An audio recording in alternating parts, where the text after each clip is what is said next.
मन मंदिरा गजर भक्तीचा 60 नंबरची। राजा दशरथांना 350 राण्या होत्या आणि मुख्य 3 पटराण्या होत्या। अशा 353 राण्यांचा हा समुदाय होता। किती बायका होत्या तुम्ही फक्त ऐका बरं, करण्याच्या भानगडीत पडू नका। आता कधी कधी ऐकून गोंधळ होत असतो। एकाच गावात 2 चरित्र ग्रंथ लागलेले होते। एका ठिकाणी होता हरिविजय आणि दुसऱ्या ठिकाणी होता पांडव प्रताप। एकाच घरातले पती पत्नी 2 वेगवेगळ्या ठिकाणी कथा ऐकायला जायचे। मग एक दिवस त्या घरातल्या पतीनं कथा ऐकली की भगवान गोपाल कृष्णानं 16,108 बायका केल्या होत्या। मग ते घरी आल्यानंतर दररोज त्यांची चर्चा व्हायची। एक दिवस घरी आलं आणि बायकोला म्हटलं, तुला माहिती आहे का आज आमच्या ग्रंथात काय निघालं होतं? म्हणजे काय, श्रीकृष्णाला 16,108 पत्न्या होत्या। बायको म्हणली तुमची काय इच्छा आहे? मला वाटतं म्हणे। बायको म्हणली तुम्हाला काय वाटतं ते नंतर थोडं बाजूला राहू द्या, अगोदर माझं ऐका। मला माहिती आहे तुमची इच्छा काय, अजून दुसरी बायको करायची करा, माझं ऐका। तो म्हटलं काय, आमच्या पांडव प्रताप मध्ये असं निघालं म्हणे की द्रौपदीला 5 नवरे होते। तो म्हणला तेरा भी रहने दे और मेरा भी, तुझंही राहू दे माझंही राहू दे। आणि 2 बायका सांभाळणं म्हणजे काय एवढं सोपं आहे का महाराज? असं म्हणतात 2 बायका आणि फजिती। आमच्याकडे का देवबाप्पांनी 2 बायका केल्या 2। आता संक्रांत आली ना पुढं, संक्रांतीचा दिवस होता। आता दोघींचं काही पटत नसे म्हणून वेगवेगळ्या करून त्यांना राहण्यासाठी जागा दिली होती। एक वरच्या मजल्यावर राहायची, एक तळघरात राहायची। संक्रांतीच्या दिवशी दोघींनी देवबाप्पाला जेवणाचं निमंत्रण दिलं। देवबाप्पांनी दोघांनाही होकार दिला। एकीला सांगायचं तुझ्याकडे उद्या येईल। देवबाप्पा म्हणले हिच्याकडे 2 घास, तिच्याकडे 2 घास। गंमत अशी झाली, दोघींचा स्वयंपाक एकाच वेळी तयार झाला आणि वरच्या मजल्यावर राहणारी बायको देवबाप्पाला जेवणासाठी बोलवायला आली। आओ चला जेवायला। देवाने आपलं धोतर धरलं आणि देवबाप्पा असा जिना चढून वरती जायला लागले। खालच्या मजल्यावर राहणारी बायको पुढे आली, कुठं? ते म्हणले जेवून येतो। अगोदर माझ्याकडं। वरची म्हणली बडबड करायचं नाही, मी अगोदर निमंत्रण दिलेलं आहे, माझ्याकडे देवा येतील। खालच्या मजल्यात ते म्हणले शहाणपणा करू नको, देवबाप्पा माझ्याकडेच जेवतील। वरची म्हणली तुम्ही चलावं। तिनं हात पकडला। आता वरचीने हात पकडल्यामुळं खालच्या मजल्यात राहणारीला प्रश्न पडला, आता आपण काय करावं? तिनं देवबाप्पाचे पाय धरले आणि पाय धरून देवबाप्पा खाली वडले। तिनं पाय धरून खाली वडले, देवबाप्पाचा हात सुटला। वरच्या मजल्यात राहणाऱ्या पत्नीला पकडायला काही सापडत नव्हतं म्हणून तिनं शेंडी धरली। ती वरच्या मजल्यातली उडू लागली शेंडी, वरती चला। खालच्या मजल्यातली खेचू लागली पाय, खाली चला। वर खाली करता करता देवबाप्पाची फजिती झाली। देवबाप्पा म्हणले काम करा, दोघी जणी मला खाली घ्या मोकळ्या पटांगणात। मग कुठं वडायचं ते वडा। त्यांनी देवबाप्पा खाली घेतला। मग खालच्या मजल्यातली पाय वडायची, वरच्या मजल्यातले विचार केला की शेंडी उपटून येईल, ही पाय उडू राहिली, हिच्या घरात तर देवा गेले नाही पाहिजे म्हणून ती देवबाप्पाच्या छातीवर येऊन बसली। ओढ म्हणले आता कशी ओढते। तेवढ्यात रस्त्याने एक माणूस चालला होता। देवबाप्पाचं डोकं दरवाजातून बाहेर दिसत होतं, बाकीचा प्रकार त्याला काहीच दिसत नव्हता काय चालू आहे म्हणून। त्याला वाटलं देवबाप्पा आरामच करून राहिले कोण झोपून। त्यांनी बाहेरूनच विचारलं देवाला, देवा यावर्षी सक्रात कशावर आहे? देवबाप्पा म्हणे हे काय माझ्यावरच आहे ना।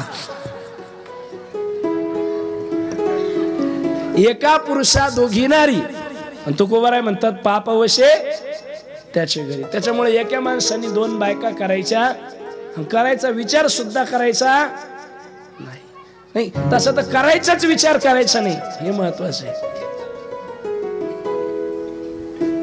हे यांनी 2 बायका केलेल्या आहे।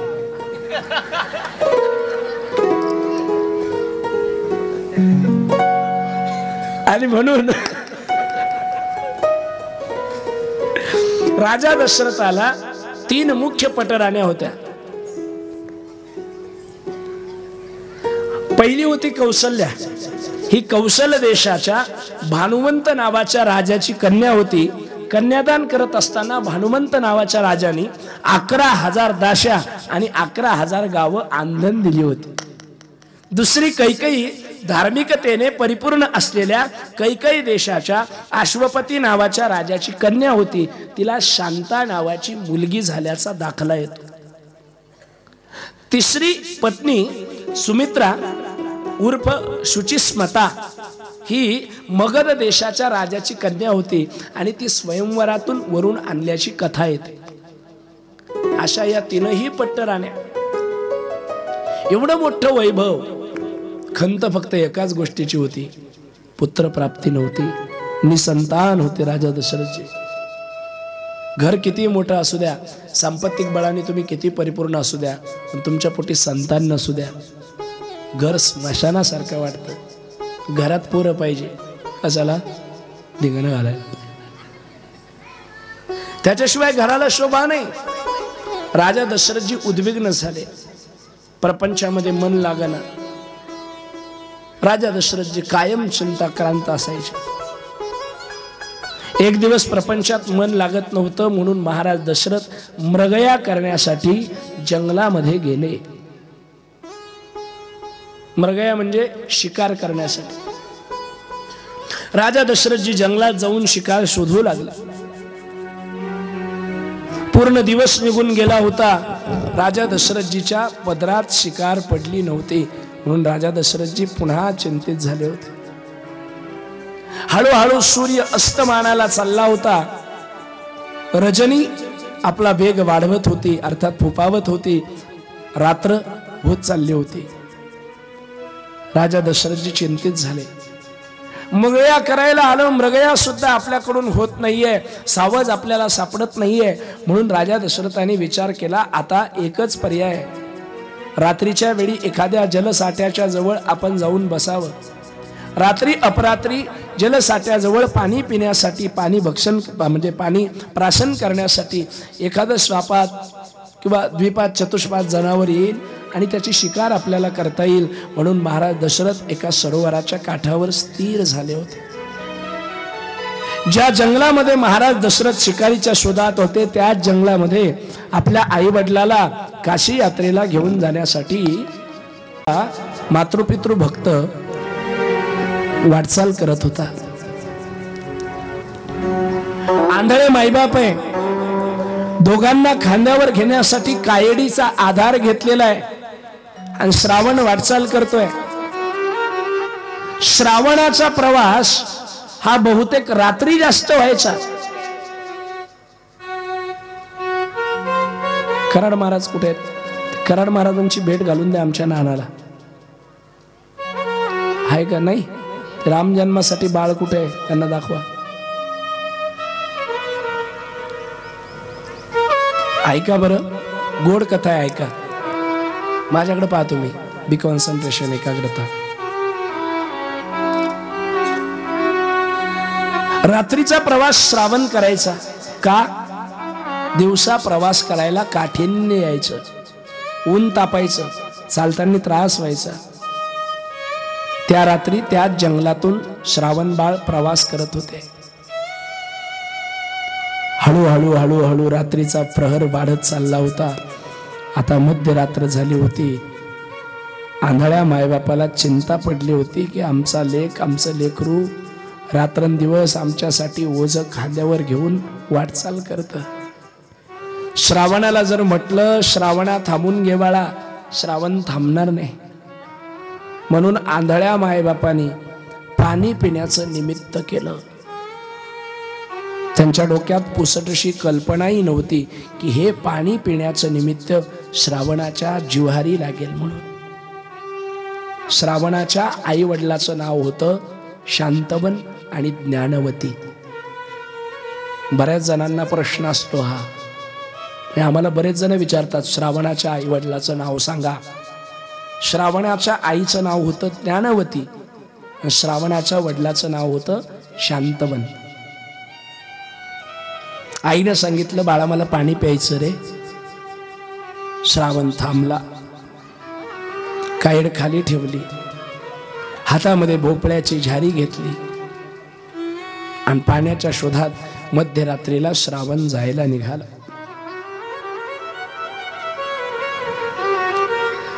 श्रावणाच्या दृष्टीला सरोवर पडलं. अजून वेळ आहे 15-20 मिनिट. श्रावणाच्या दृष्टीला सरोवर पडलं. तहान लागल्याचं निमित्त आई वडिलांनी केलं होतं, पण त्याही पेक्षा अधिक तहान श्रावणाला लागली होती. परंतु आपले आई वडील जोपर्यंत पाणी पित नाही ना तोपर्यंत आपण पाणी प्यायचं नाही, म्हणून पाण्याचा थेंब सुद्धा श्रावणाने आपल्या ओठाला लावला नाही. हातातली झारी श्रावणानं पाण्यामध्ये बुडवली. व्यापारी महासंघ जालन्याचे साई किराणा या ठिकाणाहून नरेंद्र सेठ या ठिकाणी आलेले आहेत. त्यांचं या ठिकाणी हार्दिक स्वागत सर्वांनी टाळी वाजवून करायचं आहे.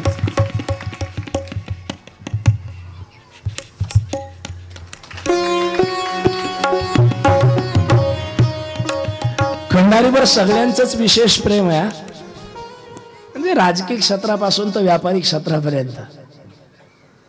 आणि त्यांच्या दुकानाच्या नावातच त्यांचं औदार्य दिसून येतं. साई. साईचे भक्त नेहमी श्रीमंत असतात. नाही, मी उलट सांगेल, साईचे भक्त कधीच गरीब राहत नाही, कारण साई बाबा त्यांना कधीच गरीब ठेवत नहीं.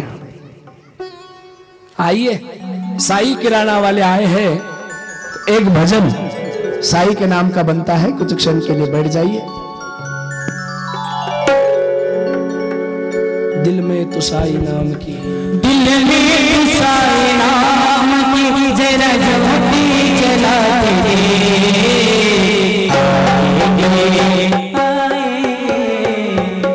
आएंगे मेरे बाबा, तू दिल से बुला के दे.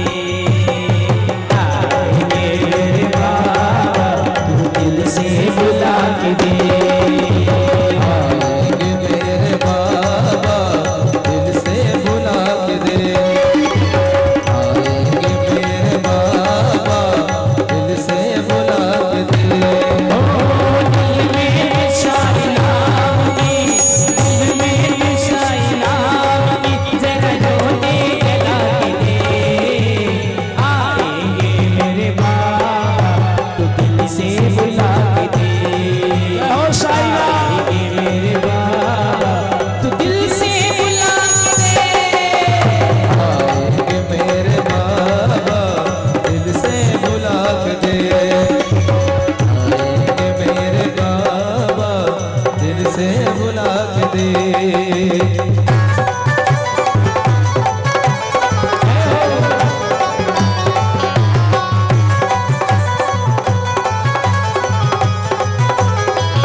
दिल में तू साई नाम की ज्योति जगा के दे, आएंगे मेरे बाबा तू दिल से बुला के दे। सचराम सदगुरु साईनाथ भगवान की जय।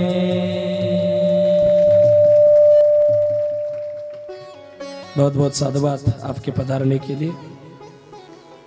एवढ्या व्यस्ततेतून आपण या ठिकाणी प्रण केलेले श्रावण थेंबर सुद्धा पाणी पित नाही। आपली झारी घेतली आणि पाण्यात बुडवली। झारीचा बुडबुड बुडबुड असा आवाज आला। राजा दशरथजी सरोवराच्या काठावर एका झाडावर बसून होते। राजा दशरथजींना शब्दभेदी बाणाचं ज्ञान होतं, म्हणजे ज्या दिशेनं बाण येतोय त्या दिशेनं बाण सोडला, ज्या दिशेनं आवाज येतोय त्या दिशेनं बाण सोडला की जिथे तो आवाज येतोय तिथं जाऊन त्या बाणानं लक्ष करायचं। राजा दशरथजीनं बाण सोडला, झारीतून आवाज जिथून येत होता तिथे बाण आला आणि श्रावणाच्या छातीमध्ये लागला। तसे श्रावण ओरडले, आई। राजा दशरथजीच्या चटकन लक्षात आलं, आपण सोडलेला बाण हा कुठल्या प्राण्याला पशु पक्ष्याला लागलेला नाही, हा कुठल्या तरी मानवाला लागलेला आहे। राजा दशरथजी झाडावरून सरसर सरसर खाली उतरले। सरोवराच्या काठावर जाऊन पाहतात तर एक गोंडस कवळ्या वयाचं लेकरू छातीत बाण लागलेला आणि रक्ताच्या थारोळ्यामध्ये तुंबलेला।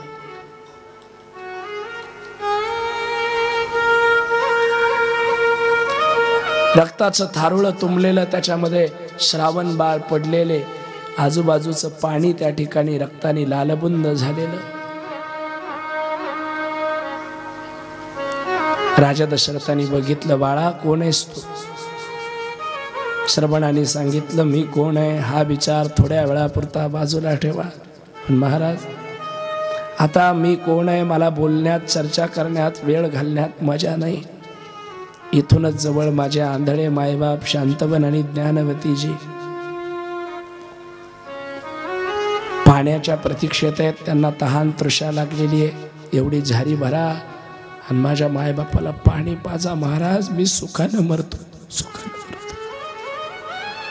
श्रावणा, तुमच्या छातीतला बाण काढू का? बाबा, आता बाण काढल्यानं माझा प्राण वाचणार नाही, मी मरणार आहे, मला मरू द्या, पण माझ्या आई वडिलाला पाणी पाजा। मला शब्द द्या की तुम्ही माझ्या आई वडिलाला पाणी पाजाल। राजा दशरथांनी श्रावणाच्या समोर झारी भरून घेतली। श्रावणाने विनंती केली, पण महाराज एक विनंती आहे, जोपर्यंत माझे आई वडील पाणी पित नाही ना तोपर्यंत तुमचा परिचय देऊ नका आणि माझ्यासोबत जी घटना घडली त्या घटनेची माहिती सांगू नका। तत्क्षणी श्रावणाने आई बाबा, आई बाबा असं म्हणून प्राण त्यागला। दशरथानं झारी भरून घेतली। दशरथजी जायला निघाले। आंधळे मायबाप श्रावण का परतत नाही म्हणून चिंता करून एकमेकाशी चर्चा करत होते। आंधळी म्हातारी म्हणायची, अहो आपलं बाळ, आपलं लेकरू केव्हाच गेलंय हो, अजून परतलं नाही हो। एखाद्या व्याघ्र प्राण्यानं त्याला धरलं तर नसल ना, त्याचा जीव तर नसल घेतला ना। म्हातारा म्हणायचं, म्हातारे वैरी चिंतू नये असं मन चिंतत असत। आपला श्रावण पाणी पाहायला गेलाय, त्याला जंगलाची जाण आहे, चिंता कशाला करते, येईल ना। तेवढ्या दशरथजीच्या पावलाचा आवाज कानावर पडला। म्हातारा म्हातारी दोघही जण आवाजाच्या दिशेनं कान देऊन लक्ष घालू लागले। श्रावण, म्हातारा म्हटलं, मी म्हटलो होतो ना तुला लगेच येईल म्हणून, बघ आलंय आपलं लेकरू। लगेच म्हातारी श्रावणाला बोलू लागली, श्रावण किती वेळ झाला रे बाळा? आंधळ्या मायबापाला सोडून टाकून गेला, पाणी सापडत नव्हतं का बेटा? किती चिंता लागली होती रे लेकरा. अरे तुझ्या चिंतेत जीव कासावीस झाला होता रे. का उशीर झाला रे बाळा. दशरथजीला श्रावणाने सांगून ठेवलं होतं की बाई वडिलाला पाणी पाजत नाही तोपर्यंत स्वतःचा आणि माझा परिचय, स्वतःचा परिचय देऊन माझ्या घटनेची वार्ता सांगायची नाही. दशरथजी बोलत नाही. म्हातारे शांतवन म्हटले, श्रावणा अरे आई बोलते तुला, बोल ना बाबा, अरे बोल. तरीही दशरथजीच्या तोंडातून शब्द फुटत नाही. म्हातारी ढसा ढसा रडायला लागली. श्रावणा शिन झाला का रे तुला, आमचं ओझ झालं का रे बेटा. खांद्यावर आमचा भार वाहून वाहून खांदे दुखतात का बाळा तुझे. का बोलत नाही बेटा. जर आमच्या ओझ वाहण्याने तुला शीन होत असेल ना बाळा, नको रे आम्हाला काशी, नको रे आम्हाला तीर्थ. अरे तूच आमचं तीर्थ, तूच आमची काशी बाळा. अरे तू बोलणं सोडून कसं जमेन रे. बोल ना श्रावणा, बोल ना. त्या आंधळ्या मायबापाला काय माहिती की त्यांचा श्रावण रक्ताच्या थारोळ्यात पडलेला आहे. त्यांचं श्रावण कधीच सोडून त्यांना निघून गेलेला आहे. म्हातारी शांतवन बोलू लागले, श्रावणा श्रावणा तुला पुढे जायचं नसेल ना बाळा, नको जाऊ, पण असं बोलणं तरी टाकू नको रे. अरे या आंधळ्याची काठी आहे रे तू. अरे या हरणाचं पाडस आहे रे तू. अरे बोल ना बेटा, तुला काय झालं बाळा, अरे बोल ना. राजा दशरथ बोलत नाही. बऱ्याच विनवण्या करूनही राजा दशरथाच्या मुखातून शब्द फुटत नाही. हे पाहिल्यावर म्हाताऱ्या ज्ञानवतीने अंदाज लावला. ज्ञानवती म्हणाल्या, अहो थांबा, माझा श्रावण इतका निष्ठुर असू शकत नाही. माझा श्रावण इतका दगडाच्या काळजाचा नाही. एवढ्या विनंत्या प्रार्थना करूनही जर बोलत नसेल तर मला खात्री आहे हा माझा श्रावण नसून दुसरा कोणीतरी. बोल, कोण आहेस तू. राजा दशरथजीच्या तोंडातून शब्द फुटत नाही. तेव्हा दोघही मायबाप म्हणले, बोलणार आहेस की श्राप देऊ. स्वतः शाप अंगावर लादल्या जाऊ नये म्हणून दशरथजीनं तोंड उघडलं. महाराज मी माझा परिचय देतो, पण एवढं पाणी प्या फक्त. पाणी तुझ्या हातून, पण का प्यायचं रे बाबा, कोण आहेस तू. महाराज पाणी प्या सांगतो,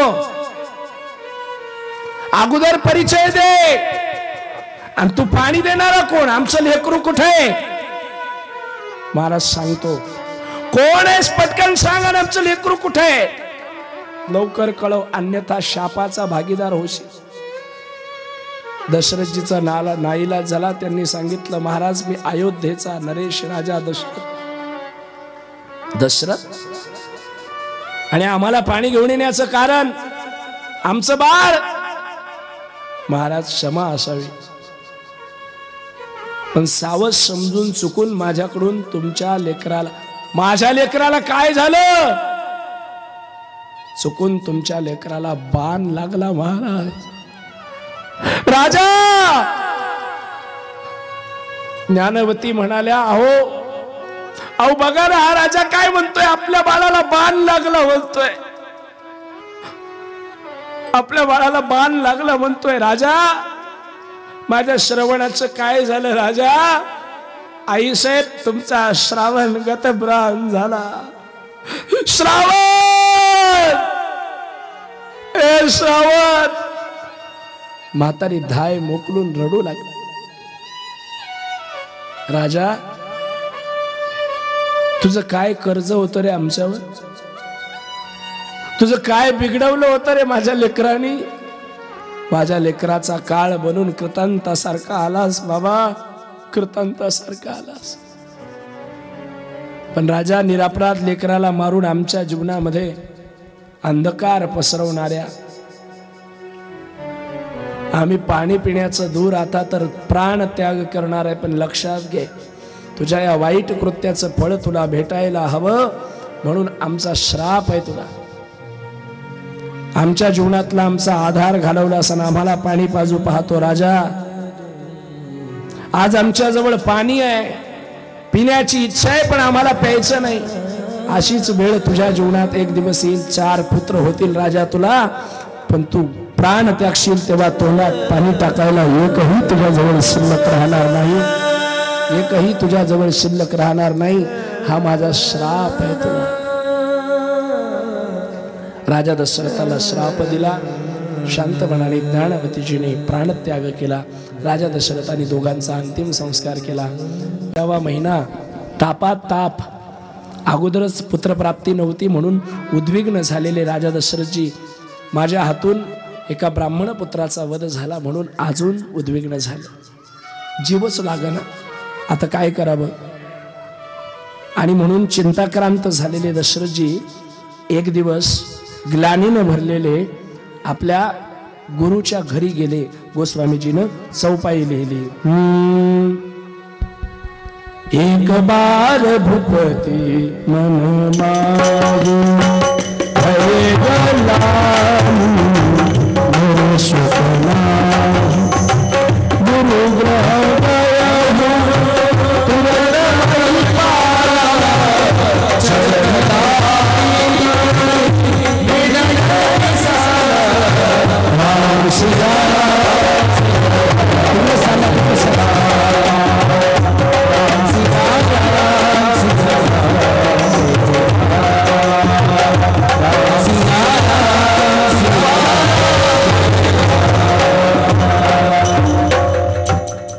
मी आवाज देत नाही तोपर्यंत यायचं नाही.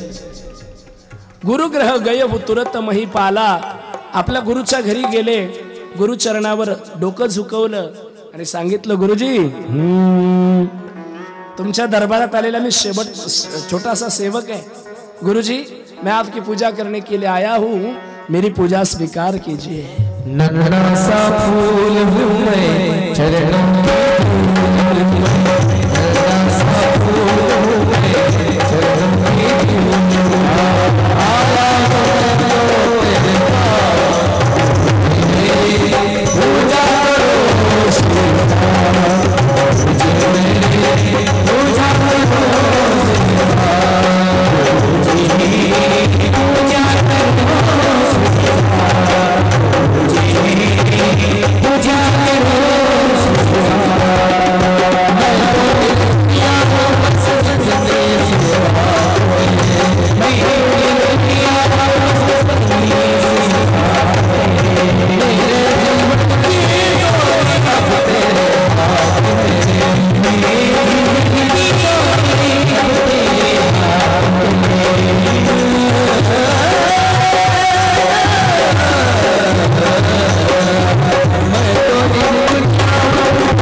आपल्या गुरुजी जवळ जाऊन तुलसीदासजी म्हणतात, गुरुग्रह गय हो तुरत महिपाला, चरण लागी करी विनय बिसाला।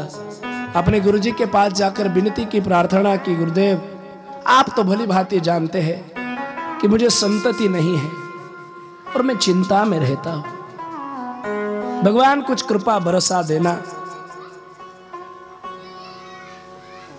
गुरुदेव ने पूछा, राजन आज जरा पहले से अधिक चिंतित लग रहे हो, क्या कारण है? राजाने सांगितलं, महाराज आता काही दिवसापूर्वी अशी घटना घडली, चुकून एक पुत्र आमच्याकडून वधल्या गेला आणि त्याच्या आईवडिलांनी आम्हाला श्राप दिला। घडलेला सगळा प्रकार सांगितला। वशिष्ठजी म्हणतात, राजा मग तर चिंता करायची अजिबातच गरज नाही। का? त्यांचा श्राप काय म्हणत होता तुला? म्हटले, गुरुजी ते म्हटले, आम्हाशी जिदले तुही पावशी पुत्र शोक, शापे तुला व्हावया हरिक, कारण पुत्र मुख देखशी तू। वशिष्ठ म्हटले, राजा शांतवन आणि ज्ञानवतीने दिलेला श्राप तुम्हाला वरदान ठरतोय। कसा? ते म्हटले की आम्हाला जो पुत्रशोक तू दिला आहे तो पुत्रशोक तुला प्राप्त व्हावा। 4 पुत्र होतील, तोंडात पाणी घालायला एकही शिल्लक राहणार नाही। पुत्र होतील हे शापाचं चांगलं फळ आहे। ते तोंडात पाणी व्हायचं जाऊ दे, ते नंतर पाहू काय करायचं। काय नसतं महाराज, तोंडात पाणी घालणं न घालणं हा प्रकार वेगळा असतो। माणसाची कर्म चांगली पाहिजे, वर्तमान जीवन चांगलं जगलं पाहिजे, मरत असताना मृत्यू सुखानं आला पाहिजे। तुम्ही म्हणाल मरण सुद्धा सुखाचं होतं का? हो ना, माणूस असा चटकी फट गेला पाहिजे, फार दिवस धरणीवर पडून मलमूत्रात विष्ठेत लोळता कामा नये। चांगलं मरण आलं पाहिजे, अर्थात आपला शेवट गोड झाला पाहिजे। आपण म्हणतो ना, शेवटाचा दिस गोड व्हावा। चांगलं मरण त्याची व्याख्या कशी करू आपण? इतना तो करना स्वामी जब प्राण तन से निकले। गंगेचं पवित्र तट असावं, वंशी घट असावा, सावरा निकट म्हणजे परमात्मा जवळ असावा। भगवान जवळ नसला तरी भगवंताचं नाव मुखामध्ये यावं आणि मग माणसानं देह त्यागावा, झाला शेवट गोड। मरतानी देवाचं नाव येतं का मुखात? नाव नका घेऊ तुम्ही। काही करंटे तर असे असतात, देवाचं नाव सोडून देतात। एक म्हातारं मरायला आलं आणि मरता मरता ते पोरांना उधाऱ्या सांगायचं। दुकानदार होतं ते, उधाऱ्या सांगायचं। अरे बिटवा, वो बलिराम महाराज है ना, सप्ताह के लिए 15,000 का उधार लेके गए, उनके तरफ से आपने 15,000 रुपए लेकर आना। और बाबा जी वो लक्ष्मण महाराज भी लेकर गए थे, उनके तरफ भी 3,000 रुपए है, दिंडी को लेकर गए थे, वो लेकर आना। ते पोरे मने, बाबा जी तुम मरने को आए तो मरते समय नारायण नारायण क्यों? म्हणजे मारवाडी भाषेत म्हटलं ते, तुम्ही मरायला आले म्हणे तर मरता मरता नारायण नारायण म्हणा, बाकीच्या भानगडी कशाला सांगता? म्हातारा म्हणलं, अरे वो तेली का नारायण क्या, उसके तरफ भी आपने 500 रुपए हैं, वो भी लेके आना। पोरं म्हणले, बाबाजी वो नारायण नहीं, देव देव। पोरं म्हणले, वो देव नहीं तो नहीं देव, लेकिन तुम लेव ना। पोरं म्हणले, वो नारायण नहीं देव, पण म्हातारा म्हणलं, वो देव नहीं तो नहीं देव, लेकिन तुम। असे काही करंटे असतात महाराज।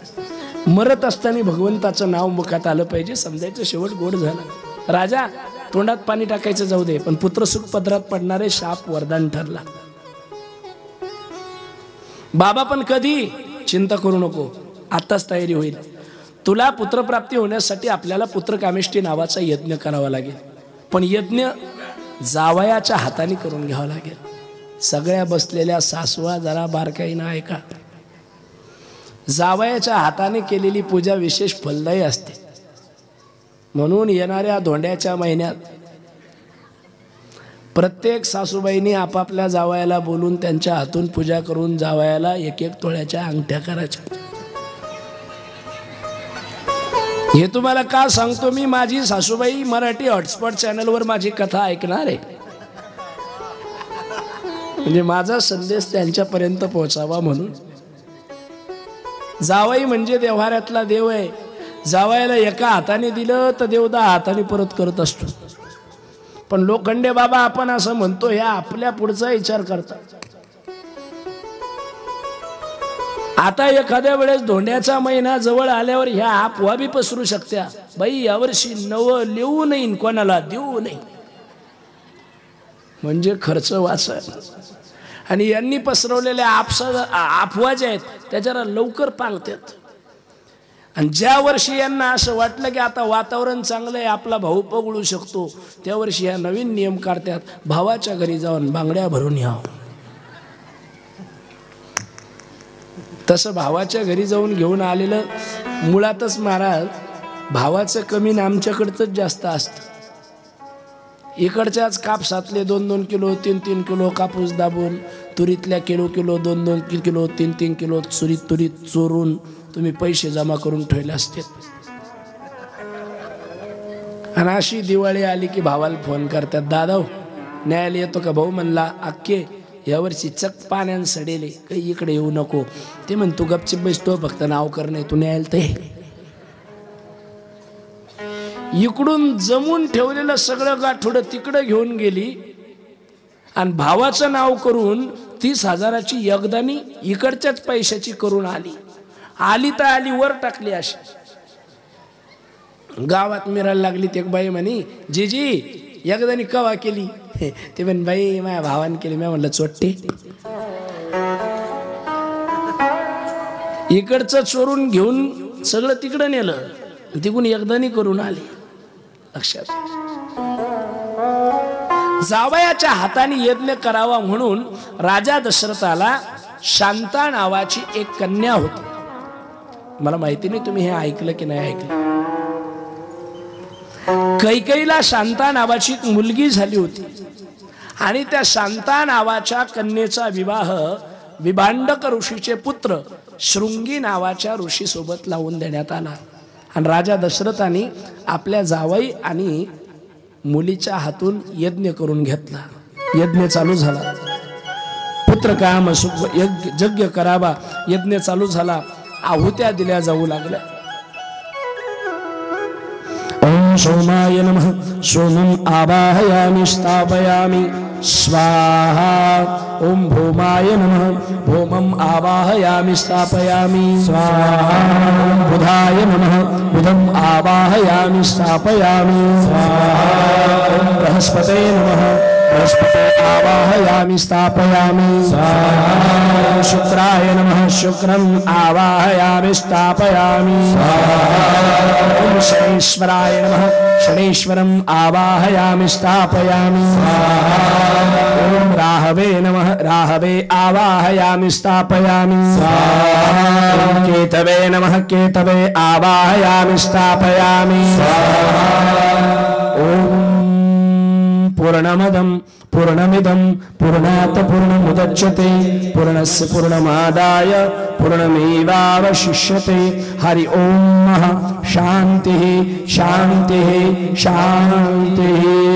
बोलिए यज्ञ नारायण भगवान की जय. अशा आहुत्या दिल्या जाऊ लागल्या. त्याचा परिणाम भगती सहित मुनी आहुती दिली. भगती सहित आहुती दिली. भगती सहित आहुती दिली. भगती सहित आहुती दिली. भगते अगनी चरु करली. भगते अगनी चरु करली. भगते अगनी चरु करली.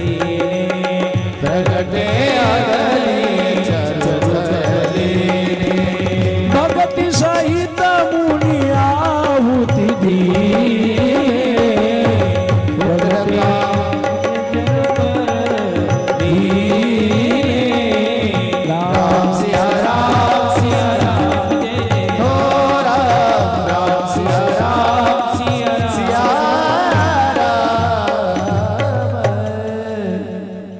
भक्तियुक्त अंतःकरणाने यज्ञकुंडामध्ये आहुत्या देत असताना त्या यज्ञकुंडातून